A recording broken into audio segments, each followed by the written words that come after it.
Hola estudiantes, aquí estamos en un nuevo video y en una nueva oportunidad.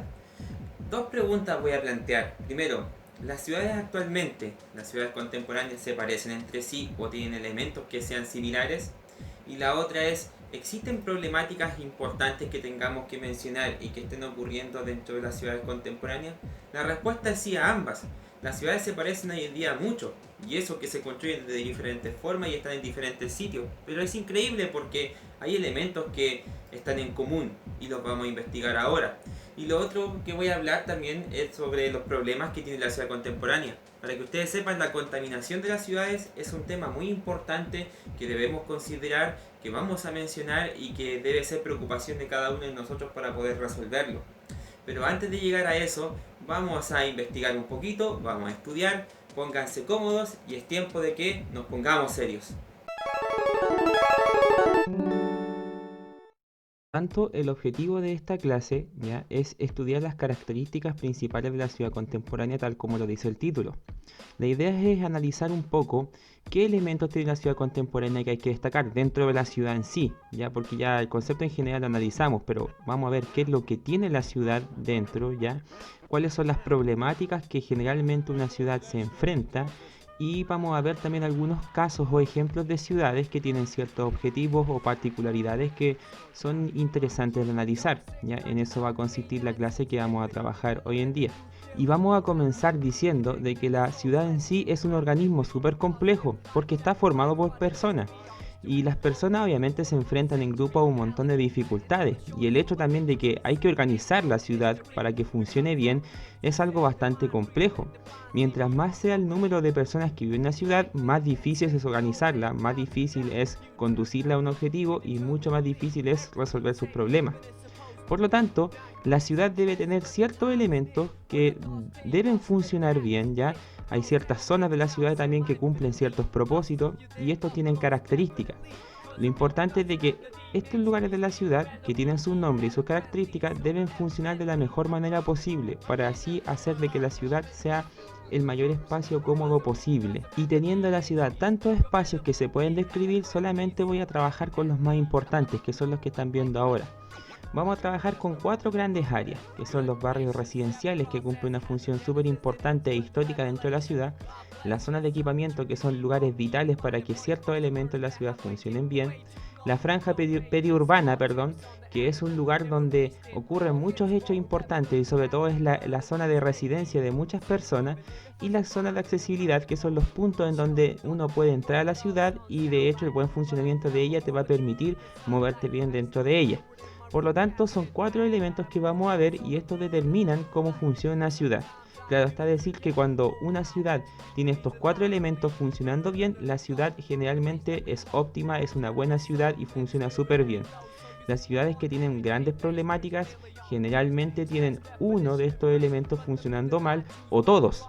Ya no importa la cantidad, pero ya fallando uno, estamos ante una gran problemática que debe ser resuelta.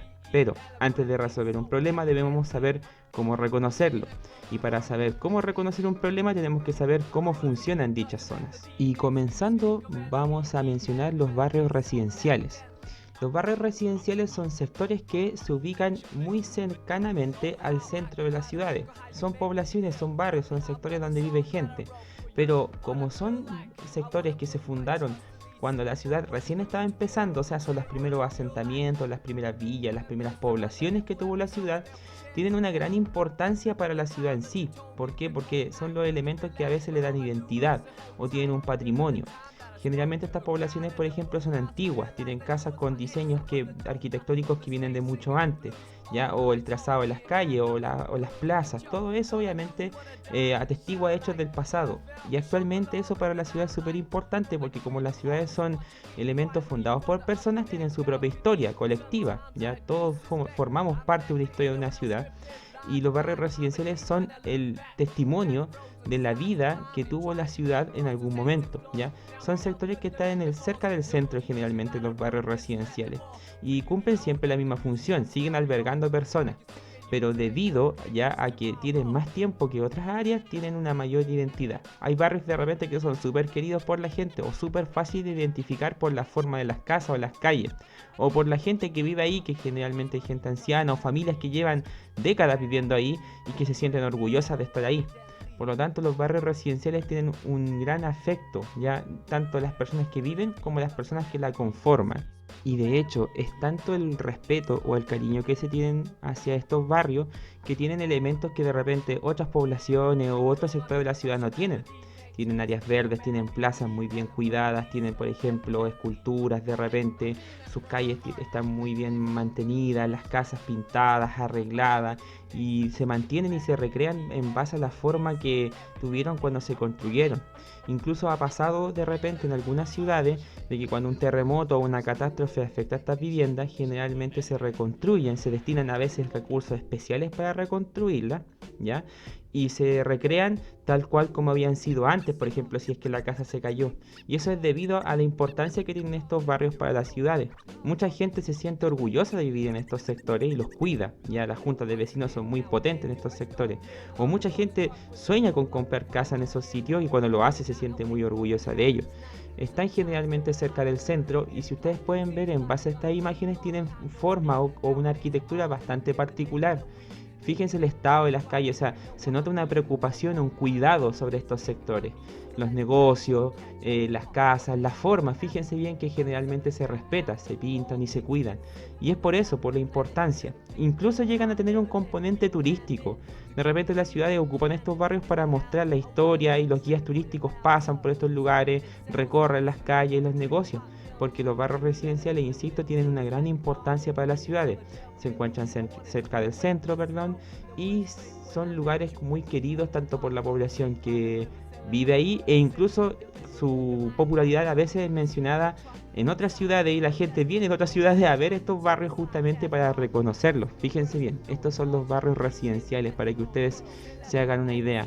En ciudades como Talca, aquí en la región del Maule, en Curicó y en las ciudades grandes siempre hay estos sectores y son fáciles de reconocer, insisto, porque están cerca del centro y porque generalmente tienen una historia o una trayectoria. Por otra parte, las zonas de equipamiento son sectores que se ubican en las ciudades y que se dedican a entregar algunos servicios específicos, ¿ya? Generalmente todos estos servicios que entregan las zonas de equipamiento o estos puntos importantes que se ubican por todos lados dentro de la ciudad entregan ciertos servicios que para la ciudad son indispensables, ya para que quede claro. Ejemplos claros de lugares que se pueden reconocer como zonas de equipamiento pueden ser, por ejemplo, los hospitales, los consultorios, los CEFAM, como se dice acá en Chile, los cementerios, las subestaciones eléctricas, cuando las puntos donde llegan las antenas de alta tensión, los vertederos municipales donde llega la basura, las plantas de tratamiento de aguas, cuando se limpian las aguas, por ejemplo, servidas que se botan a los ríos, las fábricas, las estaciones de trenes, de buses. O sea, si se dan cuenta, son lugares de la ciudad que se dedican a cumplir una función específica, pero que siempre es importante.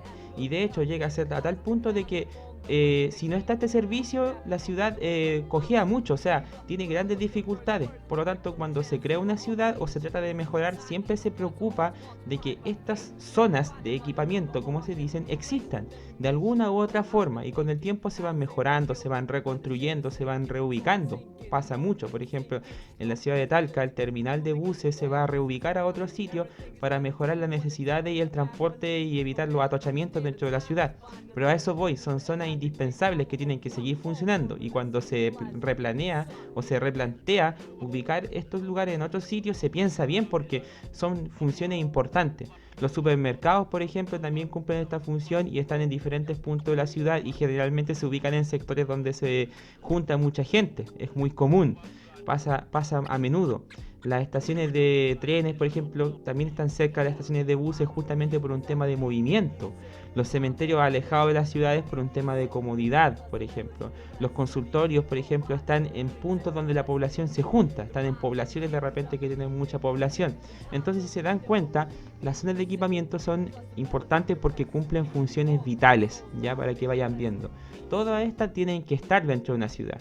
Generalmente, insisto, pueden ser hospitales, pueden ser terminales de buses, vertederos donde se deja la basura, que tienen que estar lejos por un tema de medio ambiente y de no importunar a la gente.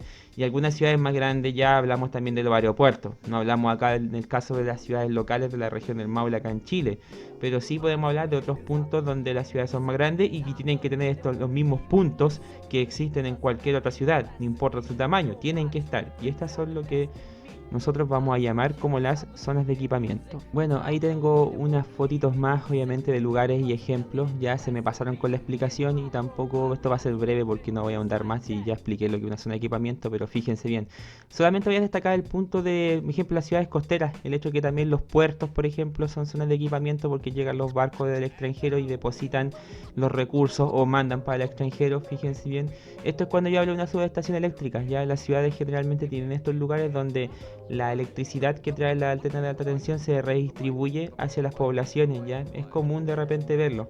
Y las fábricas también son elementos importantes porque producen fuentes de empleo y recursos que la ciudad ocupa o que se envían a otras ciudades, ya, para que quede más claro el tema, más que nada agregué esta parte. La franja periurbana corresponde a un área ya mucho más lejana de la ciudad. Cuando hablamos de franja periurbana no vamos a hablar de sectores que están en el centro o en las zonas de equipamiento en sí, no. Son sectores que se encuentran en la periferia, o sea, en los sectores alejados de las ciudades. Y son espacios que tienen diferentes propósitos. La mayoría de ellos son residencias, o sea, son poblaciones grandes. Generalmente la ciudad crece porque van llegando más habitantes y se ve la necesidad de construir más viviendas y poblaciones para que la gente se pueda quedar y pueda vivir bien. Y así las poblaciones van creciendo y se van alejando de la ciudad y la van haciendo crecer. Las ciudades tienen un crecimiento natural y de repente, según la geografía del terreno, ya una ciudad puede crecer más para un lado o para otro. Y ahí se manifiesta ese crecimiento a través de las franjas periurbanas. Y esto llega al punto que incluso ciertas partes o ciertas zonas de la franja periurbana de estas poblaciones que están más alejadas de la ciudad, de repente se transforman en los límites de las mismas ciudades con el sector rural. La gente que vive, por ejemplo, en poblaciones nuevas o que están alejadas del centro entenderán este punto súper bien. El hecho de vivir en una población nueva, en donde de repente a 2 o 3 cuadras se encuentra el campo, el sector rural. Y eso pasa porque las ciudades van creciendo y van formando o integrando parte del territorio rural a sus límites, ¿ya? Y este límite en sí va creciendo, ¿ya? Dentro de las franjas periurbanas pueden haber gente de diferentes sectores sociales, ¿ya?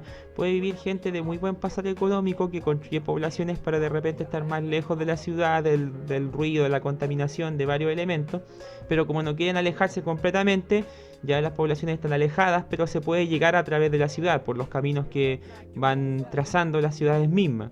A veces son de sectores medios, de gente que quiere vivir un poquito mejor y que tiene un pasar económico que le permite vivir cómodo y se construyen poblaciones donde la gente vive.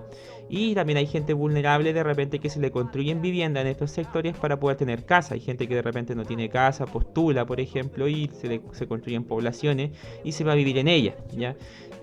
No hay un orden específico para esto, ya no hay un procedimiento. Las poblaciones generalmente crecen según las constructoras o como las municipalidades decidan establecer el uso de los suelos, ya no hay como un orden específico y la geografía de repente tiene mucho que ver con eso. No se va a construir sobre un cerro, por ejemplo, porque es más caro. Si hay un sector que es plano, siempre se va a privilegiar eso, ya.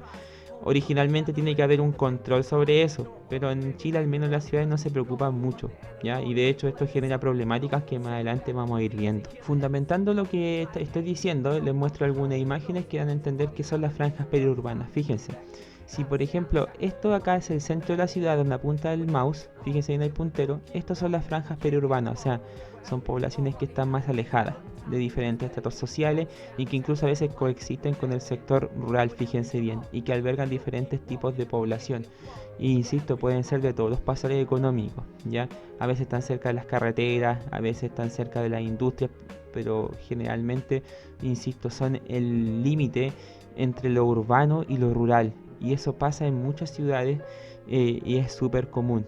Insisto, la gente que vive en poblaciones nuevas, por ejemplo, entenderá este concepto súper bien. Incluso a veces la vida es distinta que en el centro de la ciudad debido a la lejanía.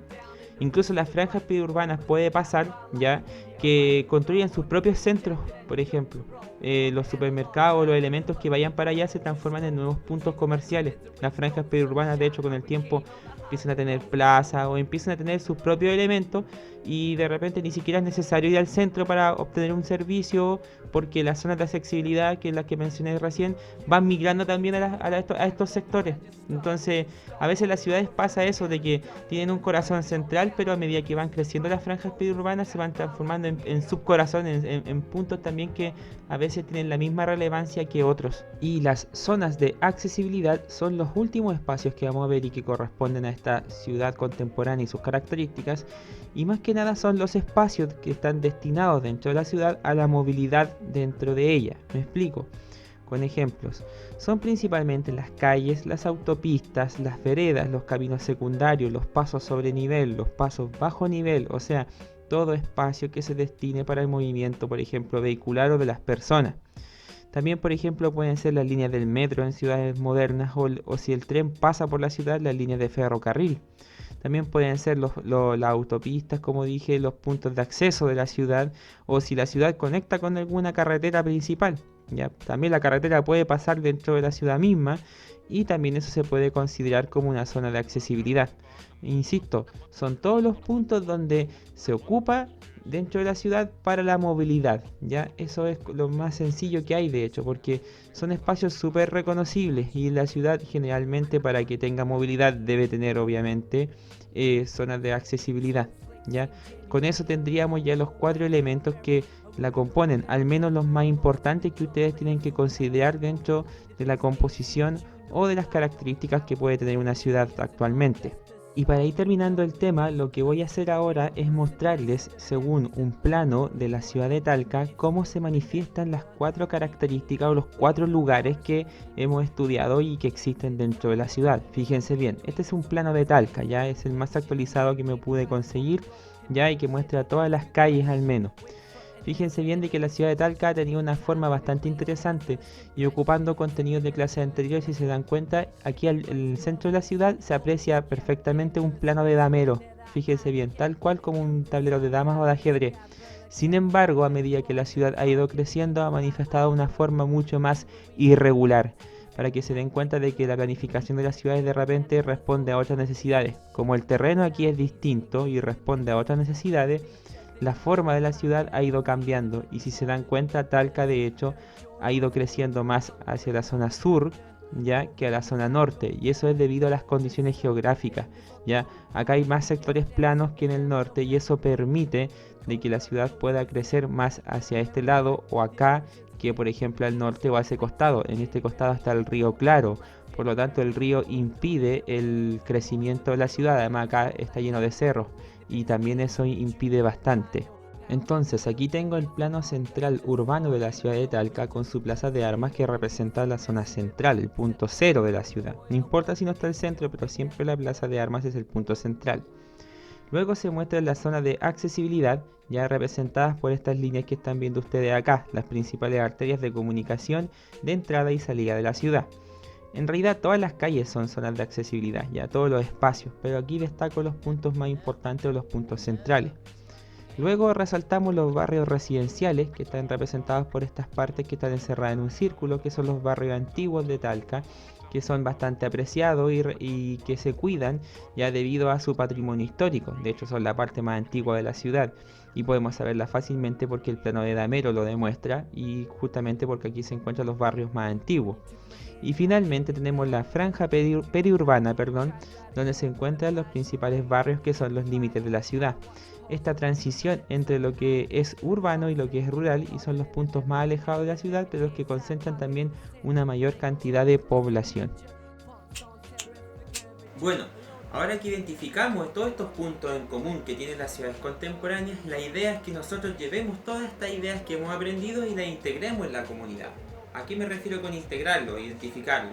Que nosotros sepamos reconocer dónde están las zonas de accesibilidad, dónde están las zonas de equipamiento, dónde está la franja periurbana. O sea, tomemos nuestras localidades en las que vivimos ya y vayamos identificando dónde se encuentra cada cosa, vayamos asociando qué podría ser esto y qué podría ser esto otro.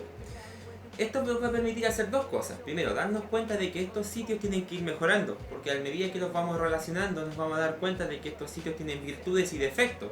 Puede que tengan algo o les falte otra cosa. Puede que quizá una calle no esté bien construida. Puede que haga falta un paso sobre nivel. Puede que un supermercado sea muy importante para el desarrollo de una franja periurbana. Hay muchas cosas que nosotros podemos mejorar simplemente identificando todos estos puntos comunes en nuestras ciudades actuales, ¿ya? Y otra cosa importante es de que si no existen, bueno, estos se pueden mejorar. Nosotros como parte de la comunidad podemos pedir obviamente a nuestras autoridades, a nuestras juntas de vecinos y ellos obviamente a los alcaldes y a la autoridad de gobierno que estos lugares sean mejorados. Mientras mejor nos motivemos nosotros, ya eso va a ayudar obviamente a que las comunidades se organicen y que vean la necesidad de mejorar estos espacios. Y si no están, obviamente se dan cuenta de que es necesario que existan, pedirlos, pedir que existan mejores franjas periurbanas, mejorar los barrios residenciales, buscar que todas estas cosas y todos estos elementos en común que tengan todas las ciudades vayan mejorando. Es responsabilidad de cada uno de nosotros ser parte de la comunidad y querer que ella mejore. Recuerden eso muy bien. Cambiando un poco el tema, vamos a hablar de las principales problemáticas que puede tener una ciudad. Y vamos a basarnos más que nada en uno de los problemas más importantes, que es la contaminación que producen las ciudades, en este caso contaminación urbana, donde vamos a ver algunos tipos que son relevantes e importantes y que ocurren actualmente en gran parte de las ciudades que uno conoce. Como ya le he dicho, los problemas que puede generar una ciudad son bastantes, ¿ya? Y de todo tipo: problemas económicos, problemas sociales, problemas de espacio, o sea, problemas que puede generar hay mucho. Yo me quiero centrar en este momento especialmente en la contaminación, ¿ya? Que también es un tema muy perjudicial, o sea, todos estos problemas se manifiestan en las ciudades, por ejemplo los que ustedes están viendo ahí, que son los que voy a explicar, tales como la contaminación ambiental, la contaminación acústica, la contaminación lumínica o la contaminación del suelo. Las ciudades pueden presentar algunos de estos problemas, a veces uno solo, a veces todos. El tema es de que aunque se presenten todos o aunque se presente uno, cualquiera de estos problemas de contaminación son suficientemente molestos como para que la ciudad se vea perjudicada en varios niveles. De hecho, la contaminación ambiental hoy día es una de las problemáticas más frecuentes, pero existen estos otros tres elementos que también son tan perjudiciales y que a veces incluso la gente desconoce debido de repente a la ignorancia o a que no se lo han conceptualizado. Bueno, ahora vamos a hacerlo y lo vamos a definir uno por uno. La contaminación ambiental al menos es el problema más visible, o al menos el que se puede percibir con mayor facilidad según los sentidos que nosotros tenemos. Me refiero a la visión, al tacto, al gusto, al olfato, ¿ya? Y tiene que ver con el exceso de contaminación en el ambiente, en la atmósfera que circunda la ciudad. Esto se produce especialmente cuando las actividades de la ciudad producen dióxido de carbono o CO2. Esto pueden ser las industrias ya con sus chimeneas, o pueden ser las mismas personas con la combustión a leña o de otro tipo. El tema es que el exceso de dióxido de carbono de este compuesto químico, ya al liberarse a la atmósfera, puede causar bastantes dificultades.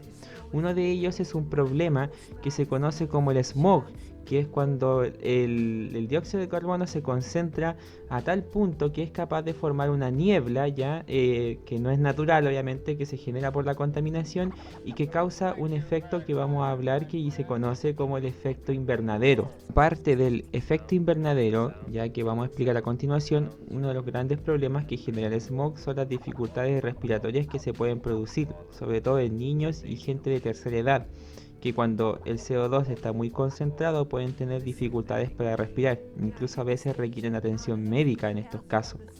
Y se producen fechas de repente que son bastante críticas, ¿ya? Al menos acá en las ciudades se les conoce como los días de preemergencia ambiental o de alerta ambiental, en donde se prohíben las actividades físicas justamente porque la concentración de CO2 es muy alta y puede perjudicar la salud de niños y generalmente mayores de edad. También adultos si se consume CO2 en cantidades masivas. Como ya había dicho, el smog, ya, o sea, el CO2 que se emite hacia la atmósfera ya se acumula acá sobre la ciudad y forma esta capa de smog, ya, que no es natural, obviamente, que está hecho de gases contaminantes, principalmente dióxido de carbono. El problema que produce, aparte de lo respiratorio que acabo de decir, es de que la radiación del sol, ya porque no solamente el sol emite luz y calor, sino que también emite radiación, cuando esta radiación llega a la superficie de la Tierra ya rebota con la intención de volver al espacio. De hecho viene bastante filtrada por la capa de ozono, pero ese es otro tema. El punto es de que el smog produce de que cuando la radiación rebota en la superficie de la Tierra y vuelve hacia el espacio, el smog produce un efecto de espejo y hace de que la radiación vuelva a rebotar y se mantenga rebotando dentro de ella. Esto produce dos grandes problemas. El primero es un aumento inusual de la temperatura dentro de las ciudades, ¿ya? Y el otro es de que al aumentar la radiación, obviamente también existen consecuencias perjudiciales para las personas, que al absorber demasiada radiación, también eso les afecta mucho en su vida y sobre todo a largo plazo. Ahora sí, el efecto invernadero, en el problema más complicado siempre va a ser el tema de los problemas respiratorios, ¿ya? Esto lo agrego porque es parte del contenido y obviamente también es una situación que pasa en las ciudades, ¿ya? Sobre todo en las ciudades que contaminan demasiado, y esto se da mucho en invierno debido a que aumenta la combustión de ciertos elementos. Está de más decir que la contaminación de las ciudades se produce de muchos aspectos, ¿ya? Y todo tipo de contaminación realmente afecta a la atmósfera, ¿ya? Lo que ustedes tiran al suelo, lo que ustedes tiran al mar o ustedes lo que emitan a la atmósfera siempre va a afectar y va a contribuir tanto al efecto invernadero como a un montón de problemas ambientales, ¿ya? Hay sectores de repente donde la atmósfera es muy dañina y hay ciudades de repente en donde la calidad de vida disminuye mucho porque los problemas respiratorios hacen de que la gente muera antes o tenga enfermedades inusuales o las tenga antes de tiempo. Por lo tanto es un problema muy importante. Ya más adelante vamos a ver el caso de una ciudad de que debido a la contaminación del ambiente sus expectativas de vida son súper bajas, ¿ya? Y justamente tienen que ver por estos problemas que se producen y que tienen que ver más que nada en este caso con la contaminación ambiental. La contaminación lumínica es un problema que se da en las ciudades, pero apunta a un problema mucho más sensible, ya no es tan perjudicial, pero sí sigue siendo un problema y tiene que ver con el exceso de luz artificial por la noche. Ustedes saben muy bien que el alumbrado público se permanece durante toda la noche y se apaga al amanecer. Y la problemática se refleja en dos aspectos. El primero es de que la gente de repente le gusta ver las estrellas, le gusta ver el cielo y de repente hay ciertos eventos astronómicos que la gente en las ciudades podría ver cómodamente de su casa.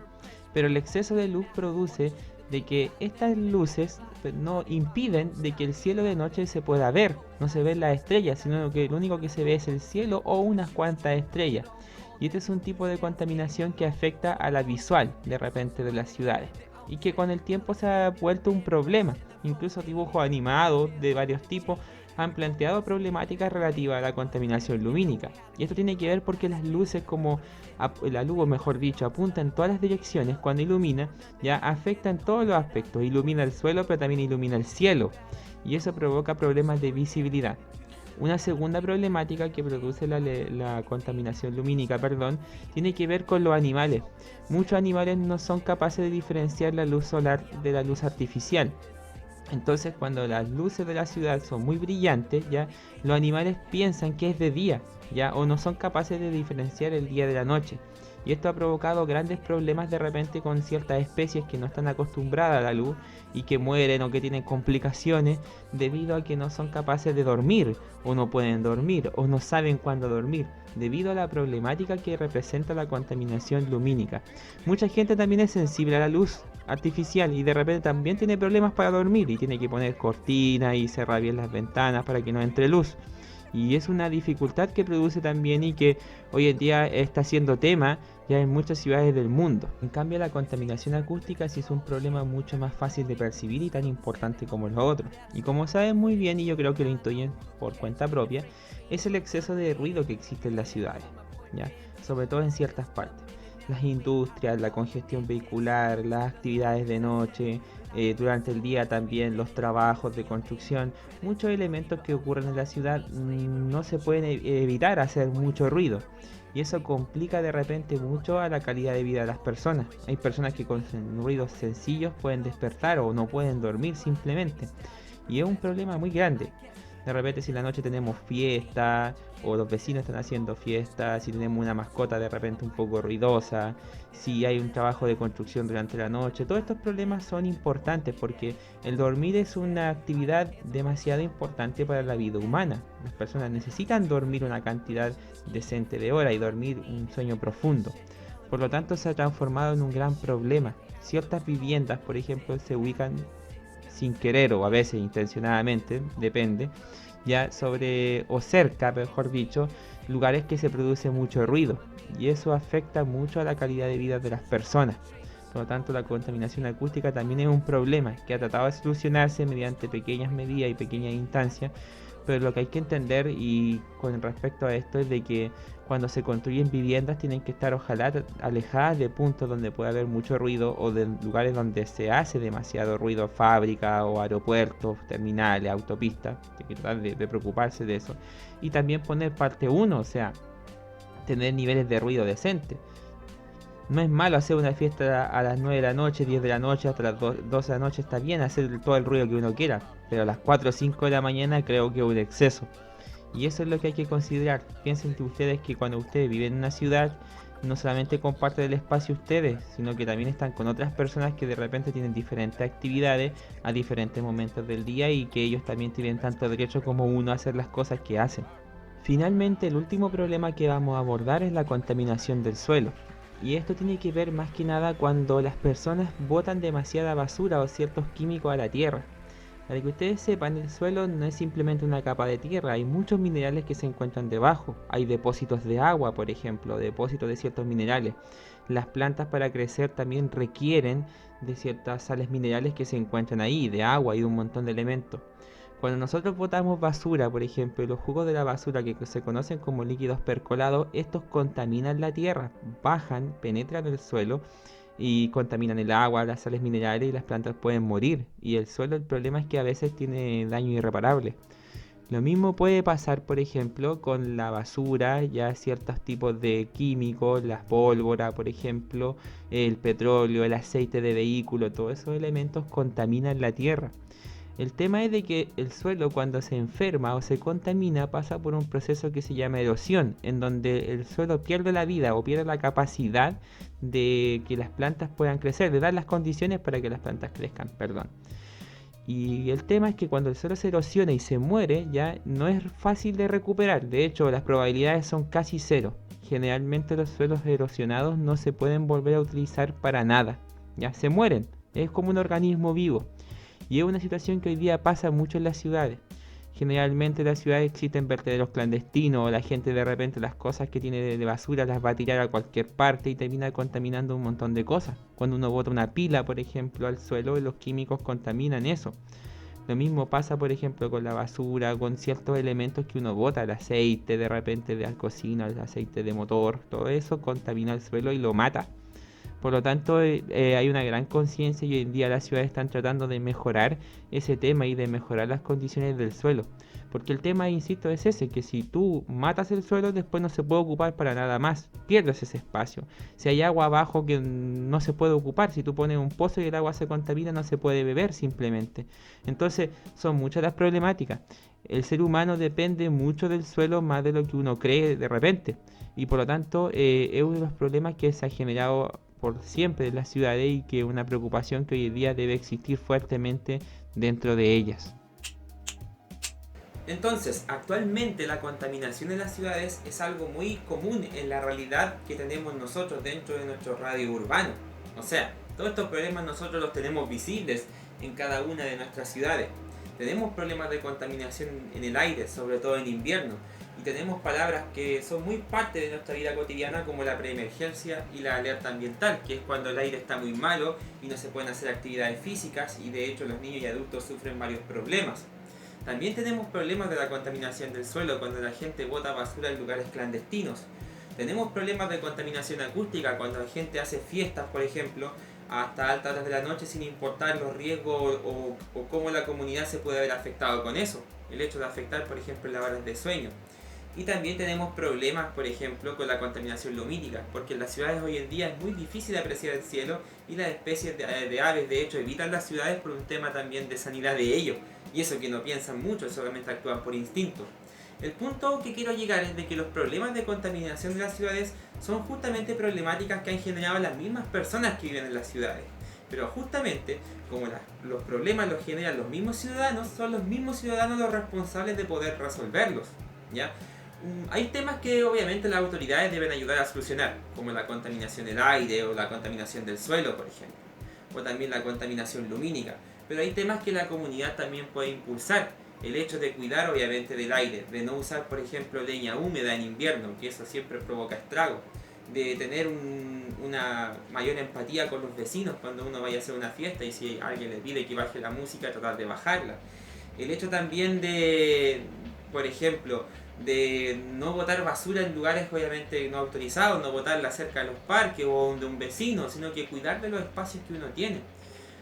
Cuando una ciudad tiene demasiados problemas de contaminación se hace impopular y como los procesos migratorios son muy generalmente comunes actualmente en la sociedad, cuando la ciudad no cumple con los estándares o cuando los problemas de la contaminación son muy grandes, la gente se va y se va a otras ciudades donde se pueda vivir más cómodo.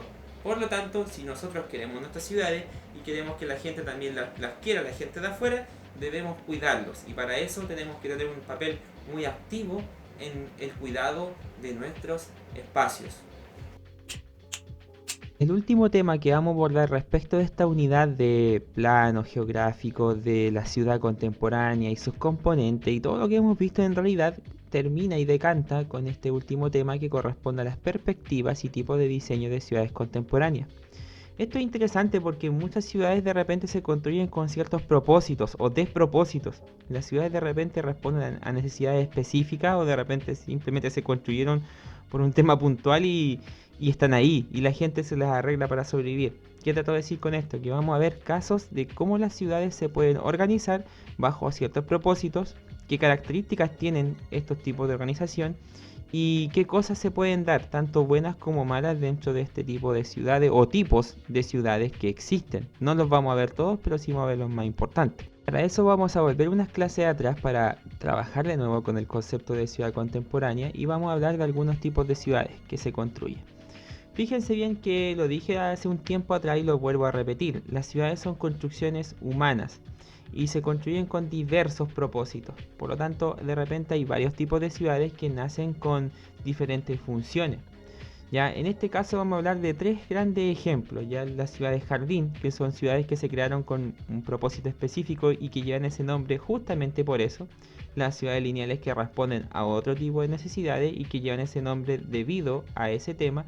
Y las ciudades atípicas, donde vamos a hablar de casos raros de ciudades, que en realidad en el mundo hay muchos, pero por el tiempo de esta clase solamente vamos a hablar de unos cuantos. Ciudad jardín es un concepto interesante porque lo hemos visto, por ejemplo, en la ciudad de Viña del Mar en el caso de Chile. De hecho, siempre cuando se habla de Viña del Mar se dice Viña del Mar, la ciudad de jardín, pero no es la única ciudad jardín del mundo, ¿ya?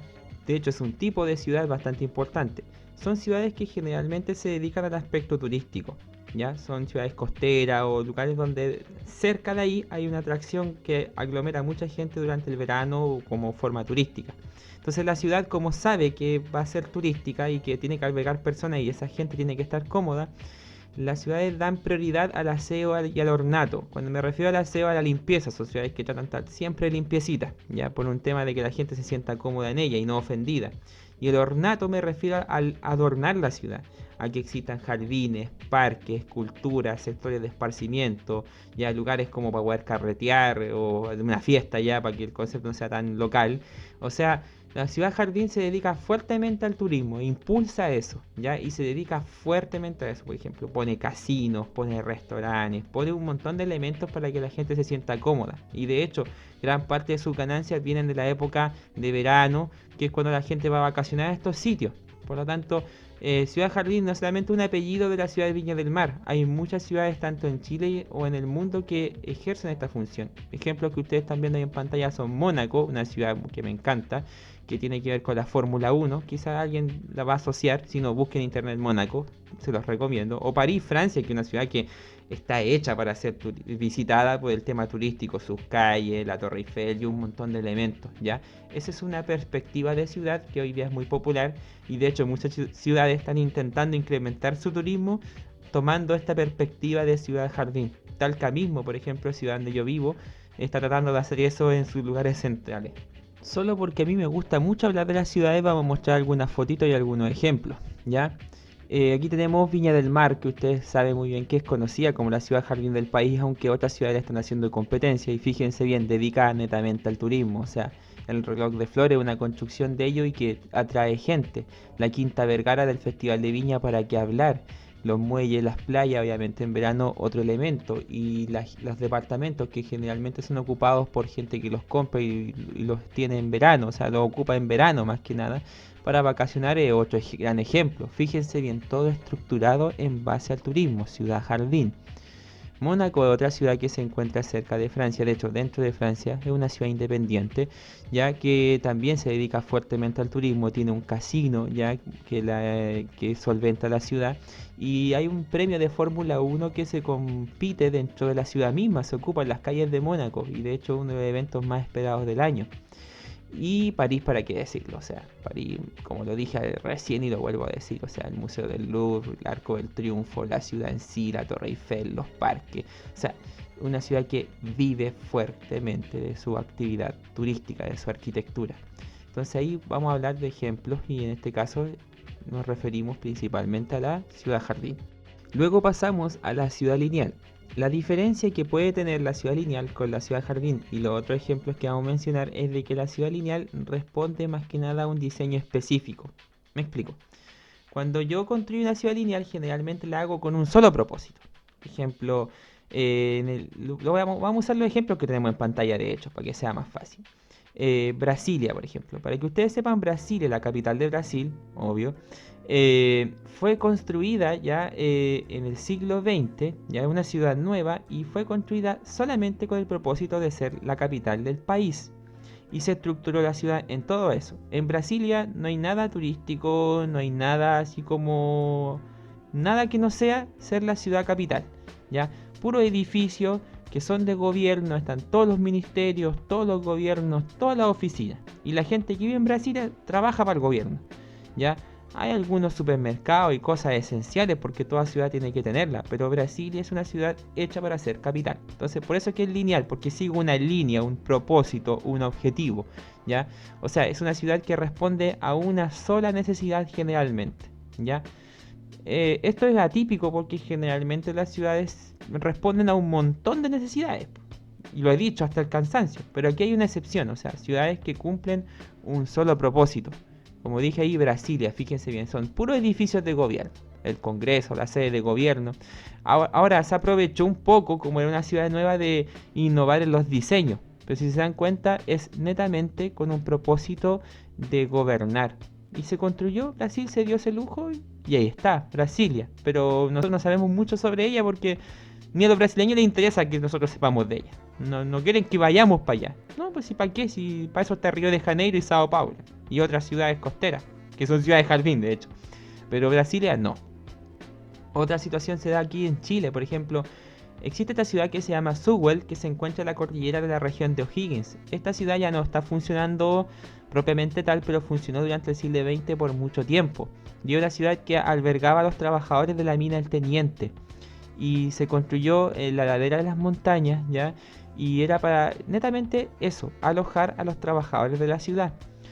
Por un tiempo fue una de las ciudades más avanzadas de Chile. De hecho, para como dato extra, les digo que las primeras incubadoras de bebés que existieron en Chile estuvieron en los hospitales de Sewell. En el hospital de Sewell, mejor dicho. Era una ciudad súper moderna en su momento.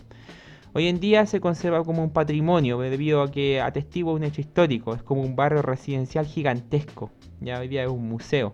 Pero en algún momento fue una ciudad con un propósito netamente específico: albergar trabajadores de la mina El Teniente. Y como me gusta tanto hablar de las ciudades, vamos a dar el último ejemplo de ciudad lineal, que es Humberstone. Humberstone fue construida a principios del siglo XX, ya en el desierto de Atacama, con el propósito de albergar a los trabajadores de la salitrera Humberstone, que obviamente producía y exportaba salitre. Una ciudad bien interesante porque muestra mucho lo que es la vida del salitrero, ya, y de los empresarios del salitre, ya, una vida que mostraba riqueza y pobreza, patrones y asalariados, y toda una vida que fue una etapa muy importante para Chile. Humberstone, ahí tenemos una ciudad lineal que también tenía de todo, pero su función principal era alojar a los trabajadores que habían en ese tiempo. Hoy día es un pueblo fantasma, ¿ya? Se conserva de hecho por su valor histórico, y de hecho hay muchas editoriales que están completamente abandonadas en el norte y que cumplían justamente esos propósitos de ciudad lineal. Y finalmente vamos a terminar con las ciudades atípicas. Las ciudades atípicas son ciudades que por diversas razones, que pueden ser por desastres naturales o temas artificiales, tienen una vida muy distinta o una calidad de vida diferente a las otras ciudades que ya hemos mencionado, ¿ya? Pueden ser de un propósito o varios, pueden ser ciudades jardines o ser ciudades lineales o de cualquier tipo que ustedes quieran. Solamente las coloco aquí porque son ciudades que son muy distintas o muy peculiares con respecto a otras. Y vamos a dar algunos ejemplos para que ustedes entiendan un poco a qué me refiero.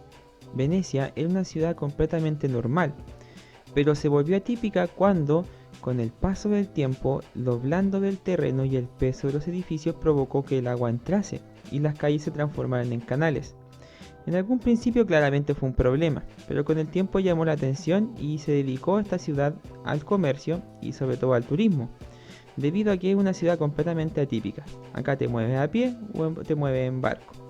Y fíjense bien de que todo esto ha traído buenas regalías para la ciudad. Es todo un ejemplo de ciudad típica que se da muy poco en el mundo y que de hecho llama la atención y es reconocida netamente por esta situación. Cosa diferente pasa en esta ciudad rusa llamada Norilsk. Norilsk es una de las ciudades más malas para vivir. ¿A qué me refiero a esto? La calidad de vida es la más baja del mundo. No supera los 38 años en los hombres y los 40 en las mujeres. O sea, eso es lo que tú esperas de vivir en Norilsk. Es una de las ciudades más frías del mundo también, con menos 40 grados bajo cero y a veces más en invierno, ¿ya? Y con una contaminación tan grande que hace de que la gente muera muy pronto, ¿ya? Esta ciudad se dedica netamente al tema industrial y debido a la contaminación que producen sus industrias, ya sus fábricas, ya es por eso que hay tanta contaminación. Como está muy al norte y cerca del polo norte, las temperaturas son muy bajas y solamente se puede llegar por avión, no se puede llegar por tierra porque el camino no lo permite. Y de hecho la ciudad por muchos meses queda aislada completamente del mundo, ¿ya? Y la gente que vive aquí tampoco es que viva demasiado, llega a trabajar y se va, y de hecho cada cierto tiempo la población la van cambiando debido al exceso de población que tiene. Ciudad completamente atípica. Norilsk se considera como una de las peores ciudades del planeta, o al menos uno de los lugares donde nadie querría vivir a menos que no tuviese esa opción. Y el último ejemplo que voy a hablar es de la ciudad amurallada de Kowloon, que se ubica en medio de Hong Kong. Es un barrio ya dentro de esta ciudad de Hong Kong que se ubica en el territorio de China. Y su historia es súper especial. Resulta de que Hong Kong fue un territorio que estaba en China, pero que estuvo bajo el control de Inglaterra por décadas, ya por gran parte del siglo XX de hecho. Excepto la ciudad de Kowloon. ¿Qué es lo que pasó aquí? Cuando Inglaterra se apoderó de Hong Kong, de la única parte que no se apoderó porque fue un acuerdo con China, era de que Kowloon iba a ser parte de China. Y se transformó en una especie de isla, porque en rigor era un territorio chino dentro de una ciudad inglesa, para que ustedes entiendan. Y eso permitió de que la ciudad se transformase en rigor en un territorio sin regla alguna. ¿Por qué? Porque China no se hacía cargo de ese espacio y Inglaterra no se podía ir a meter porque el territorio no era suyo. Y Kowloon se transformó en una ciudad sin ley, un pueblo sin ley, donde la gente que vivía ahí no estaba sujeta a ninguna regla. Por eso muchas mafias vivían en Kowloon, porque no podían perseguirlas hasta ahí. Por ejemplo, cometían crímenes en Hong Kong, pero cuando las perseguían se escondían en Kowloon, que era su base de operaciones, y no podían perseguir, la policía no podía entrar. Por lo tanto, en Kowloon ocurrieron muchas actividades ilegales y fue una de las ciudades como con mayor índice de delincuencia. Repito, es una ciudad dentro de una ciudad.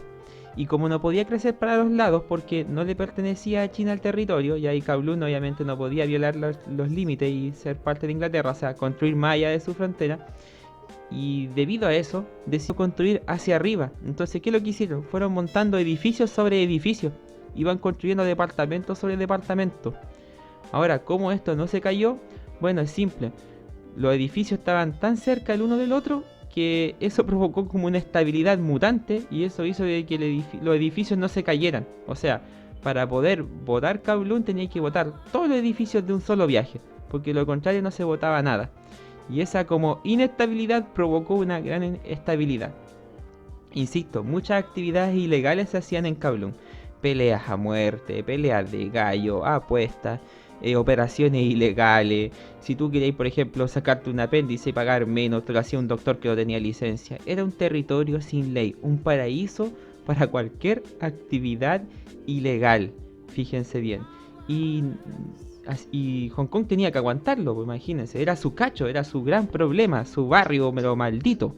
Como la ciudad crecía hacia arriba, las calles de abajo estaban completamente en tinieblas. De hecho, si no había luz artificial, esas calles no se podía transitar o había que andar con una linterna.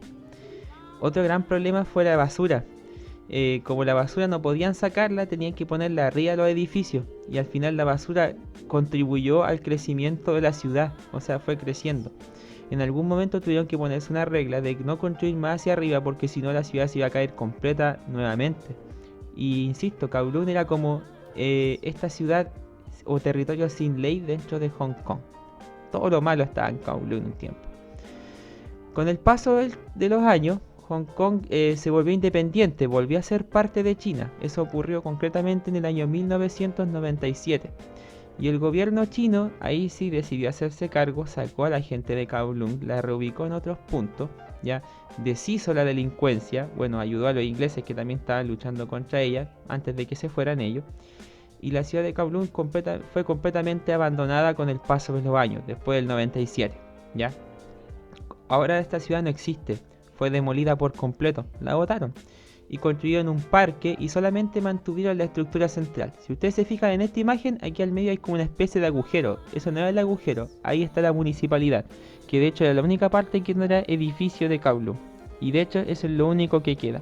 Alrededor de la ciudad se construyó un parque. Así que ahí tenemos Kowloon, una ciudad típica, y con esto creo que vamos terminando la clase.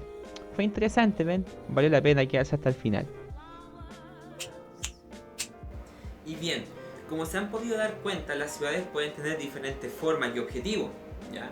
Esto es interesante. A mí me encanta estudiar las ciudades por el hecho simple de que nos permite entender de que la vida no solo va en un solo sentido, sino que puede tomar tantas posibilidades, sobre todo cuando enfrentamos dificultades. Hay muchas ciudades, sobre todo las ciudades atípicas, que se enfrentaron a tantos problemas, pero que fueron capaces de salir al paso usando la creatividad y la organización. Ese es un punto importante. Las ciudades lineales también obviamente han crecido en base a sus propios objetivos y han podido también abrirse paso a todas las dificultades. En las ciudades jardines ocurre el mismo tema. Y esto nos lleva a una sola conclusión. Las mejores ciudades del mundo, las más organizadas, las que tienen mejores resultados, son las que tienen las mejores comunidades, los mejores gobernantes y la gente más comprometida que pueda haber. Por lo tanto, si nosotros queremos mejorar nuestra ciudad, es papel de cada uno de nosotros unirnos como comunidad y mejorar todos estos espacios. Las ciudades siempre van a sobrevivir, siempre van a salir adelante, pero todo depende de la motivación, de las ganas. Ustedes son gente joven, tienen toda la energía para poder mover el mundo si ustedes quieren. Y podemos comenzar con nuestra propia población, podemos comenzar con nuestra localidad, con nuestra casa, y finalmente podemos llegar a la ciudad. ¿Quién sabe? Esto incluso puede cambiar a un país entero, para que lo tengan, muy presente. Y con esto vamos terminando esta clase. Quiero dar muchas gracias en este video por varias razones. La primera es porque ha aumentado mucho la cantidad de suscriptores desde el último video, ¿ya? Estamos en este momento, si mal no me equivoco, al momento de la grabación nos encontramos en los 189 suscriptores, 40 más desde el último video que se subió. Así que se agradece mucho a todas las personas que forman parte de la comunidad de este canal, ¿ya? Eso es lo primero. Lo segundo es que estoy muy agradecido por el éxito que tuvo más o menos un video que publiqué que se llama Un mal sueño durante la pandemia, que iba a colocar en un principio en la clase anterior, pero que después consideré de que este video podía ser un poco ofensivo porque es un tema un poco más lúdico, y al final lo subí aparte y tuvo un éxito impresionante. A mucha gente le gustó y me han pedido más material de ese contenido. Yo en realidad son las intros que yo hago para estas clases, ¿ya? Y cuando se me ocurre algo generalmente lo hago, pero veo que tuvo mucho éxito. Yo agradezco mucho los buenos comentarios que me han llegado por todas las redes sociales y que me han agradecido de todo el trabajo que yo estoy haciendo. Muchas gracias a todos. Todo su apoyo para mí me viene bastante bien, ¿ya? Eso es importante. Antes de decir lo que siempre suelo decir, solo pedir que, por favor, si este video les ha gustado, dar like, por favor. Los likes me sirven mucho para el respaldo de los videos.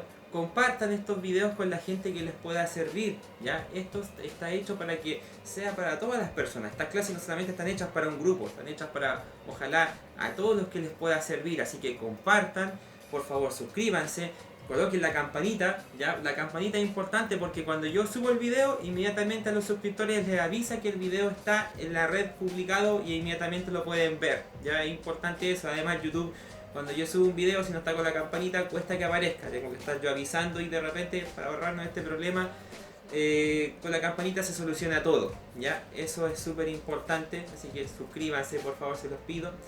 Lo otro que yo siempre digo, por favor, las consultas pueden ir a este correo que estoy señalando aquí ahora, debería aparecer, ¿ya? Ahí está el correo.